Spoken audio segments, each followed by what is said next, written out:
Guys, for today's video, so muna na ito ang portahan na ito ang portahan sa kabinet.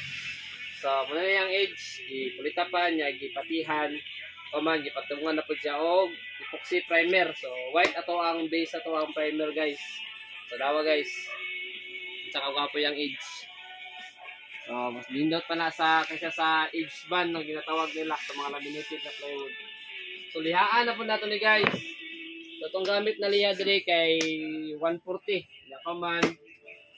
Ato ang usba na po og 280. Liha ta guys. Kay muna yung makapasilaw sa ito ang trabaho, ang pagliha.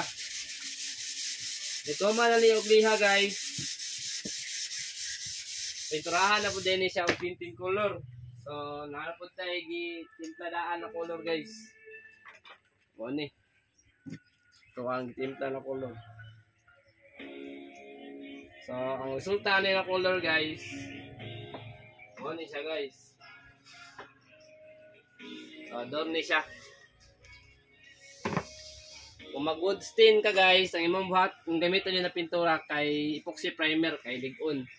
So, nana kanindot, mura siya wood.